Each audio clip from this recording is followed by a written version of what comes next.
Hey guys, this is प्रथम Kumar before you और आज हम करेंगे टाइम एंड वर्क का एक इंपॉर्टेंट क्वेश्चन जो कि आपकी स्क्रीन पर भी दे रखा है। तो क्वेश्चन कह रहा है A comma B and C together can finish a task in 7.5 days. ठीक है। C is thrice as productive as A. ठीक है।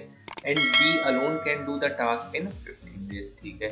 In how many days can A and C do the job if B goes on leave. ठीक है। अब देखो इस question को समझते हैं तो ये तो देखने में बड़ा सिंपल सा लग रहा है लेकिन इतना सिंपल है नहीं है। सी का क्वेश्चन है ये, है ना।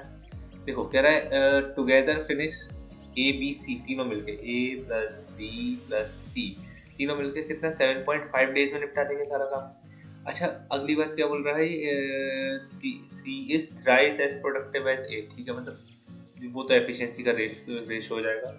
B alone can do the same task in 15 days. अच्छा बी जो है वो 15 दिनों में उठा सकता है। अब देखो, अब काम की बात समझो।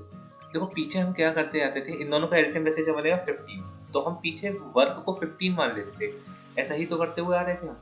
लेकिन आप सोचो थोड़ा सा क्या कि ये बोला ना सी इज थ्राइस एफिशिएंट, मतलब सी और ए का अगर एफिशिएंसी देखूं मैं तो सी का एफिशिएंसी 3 है और ए का एफिशिएंसी 1 है ना। अब देखो आप मानने को तो 15 मान लो लेकिन हम यहाँ पे क्या करेंगे, 15 ना मान के हम यहाँ पे 60 मानेंगे इसको। आप कहोगे सर ऐसा क्यों। देखो एलसीएम तो 15 ही बनेगा लेकिन उसका एक मल्टीपल मान लिया 15 चौके 60। इससे फायदा क्या होगा, 15 चौके 60, इसकी एफिशिएंसी हो गई 4 और इन भाइयों की सबकी एफिशिएंसी कितनी हो गई। देखो इनकी एफिशिएंसी बनेगी इसका आधा यानी कि डबल, तो 8 बन जाएगी इसकी एफिशिएंसी। अब इससे फायदा क्या हुआ, देखो खुद ए प्लस बी प्लस सी की एफिशिएंसी देखो, ए प्लस बी प्लस सी ये रेशियोज को सेटिस्फाई कर देगा बस, और कुछ ज्यादा मेरा इसमें कोई और खास मेरा अपना कोई स्वार्थ नहीं है ऐसा मानने में, है ना। बी की एफिशिएंसी क्या है, ए प्लस सी एक तरफ कर लो और बी की एफिशिएंसी क्या रख दो जी। बी की एफिशिएंसी क्या है जी 4, तो 8 माइनस 4, है ना। अब देखो बचा क्या 4।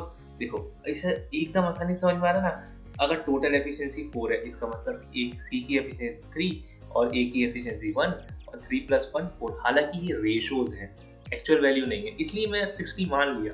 ठीक है, तो अब देखो यहाँ से तो पक्का हो गया। अब पूछ क्या रहा है हमसे, A and C do the job if B goes on leave, कितने दिनों में ये निपटा देंगे। तो हमारे अकॉर्डिंग टाइम ही तो पूछ रहा है हमसे। अच्छा टाइम का फॉर्मूला क्या बनेगा, सर टाइम का फॉर्मूला बनेगा work upon efficiency. Work upon efficiency, efficiency दोनों भाइयों की, वर्क कितना है 60, है ना, और एफिशिएंसी क्या है दोनों भाइयों की 4, है ना। तो सब कुछ आसानी से बढ़िया से एकदम निपट जाए, इसलिए हमने यहाँ पे 15 ना मान के 60 माना है ना। 15 चौके 60 तो 15 डेज, ये हो गया आंसर। आई होप आपको क्वेश्चन समझ में आया होगा। क्वेश्चन थोड़ा सा ट्रिकी है ना, जो जैसे हम आमतौर पर क्वेश्चन करते हुए आ रहे हैं वैसा नहीं है। अगर समझ में आया हो तो डू सब्सक्राइब।